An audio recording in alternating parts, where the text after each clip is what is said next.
Hey guys, today I'm going to talk to you guys about how to harvest your yeast or how to wash your yeast so that you can reuse it. Actually, it's called rinsing, when you're just trying to separate all your yeast from the trub and the beer and anything else that's left over from fermentation.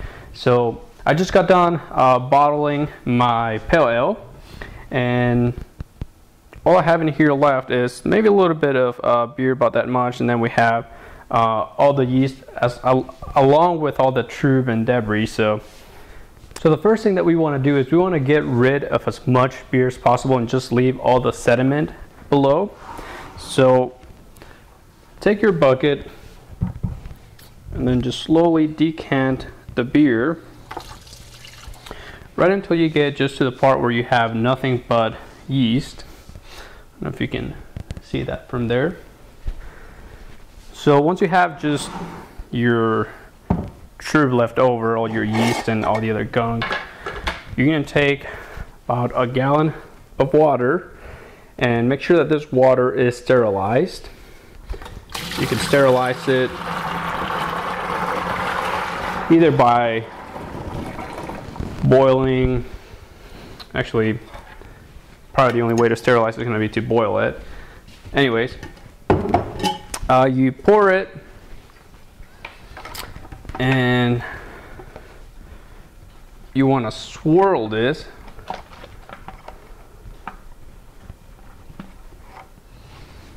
Make sure all that yeast gets back in suspension. Now we're going to place our cover, and we're going to wait about 20 minutes, and then we're going to come back. When we come back, I kind of wish I would have fermented in my carboy so I can actually show you this, but what's going to happen is you're going to get a sediment of basically debris and just crap, all your late flocculent yeast and all whatnot. And then there's going to be a section in the middle that's going to be a creamy layer of yeast, and that's the part that you want. At the bottom, you're going to have just all the trub, all your early flocculent yeast, basically stuff that you don't really want. So you should, if you're using a carboy, you should see those three layers form up, and what you're trying to do is you're trying to get just the middle section. So we're going to leave this sitting for 20 minutes, and then we're going to come back to it. Okay, so it's been about 20 minutes, and you can see that this has started to settle out. Now, I don't know if the camera can pick up the layers that have been forming up, but basically what you have here is a layer of a little bit of water, then you have basically all your early or flocculent yeast, and then there's a creamy layer of yeast right on top right here, and then you have all your trub and your hop debris and all that kind of stuff.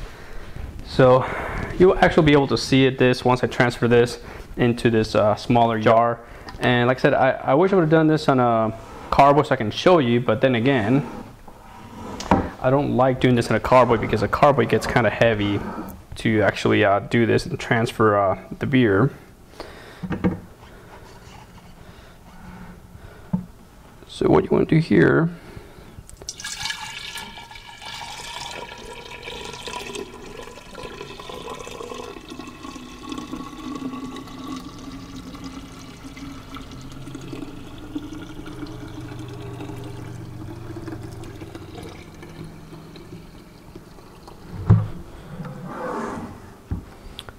transfer as much of this as possible as you can.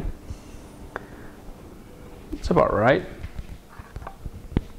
And what you're going to have left over in the bucket, it's going to be a darker, a way darker liquid, and that's all your trub and hop debris and stuff like that. So that you can discard.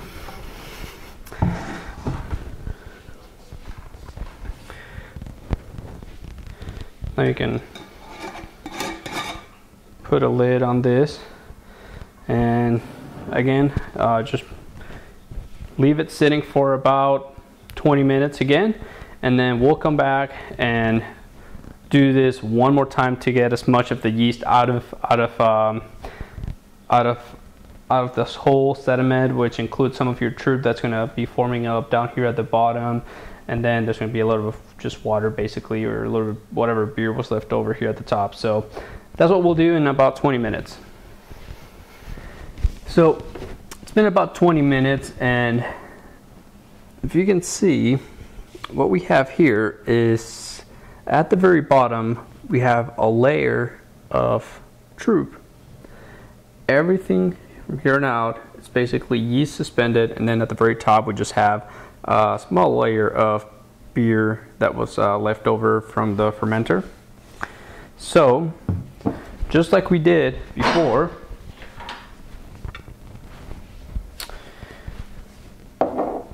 I'm going to take 4 pint-sized jars.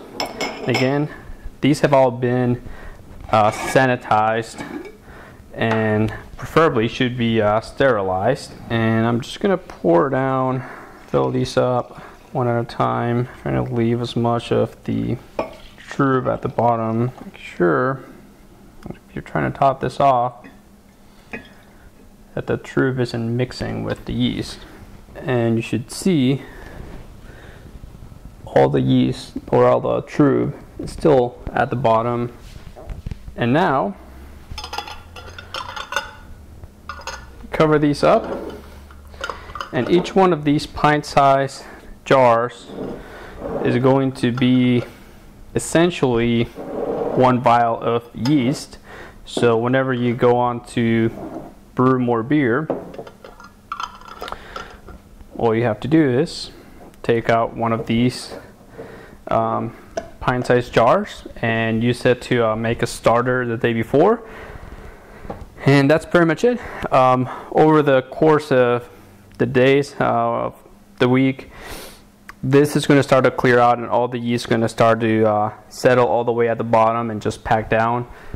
So you'll be able to see that in a few days. So that's pretty much it. It's a fairly simple process. It's a lot easier than it looks or sounds. You're basically doing exactly what the name of this is you're rinsing off the yeast.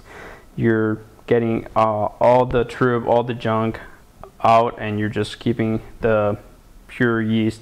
And it's good if you label these, and I tend to mark my bottles at different levels by 100 milliliters, so I know how much yeast is being packed, and also gives me an idea whenever I go brew my next batch of beer.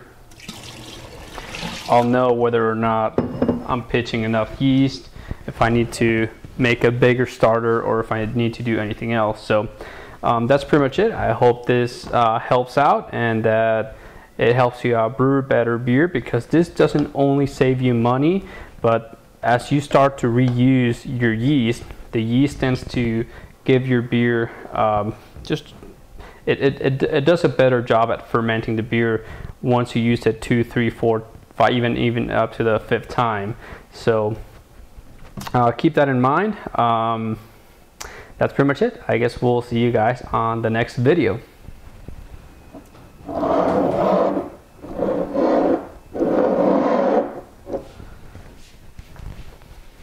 Like, it's like just randomly combine caramel, malt, hops, and you're fine. Right there. Let's do it. All right, that's that. We'll see. We're missing 2.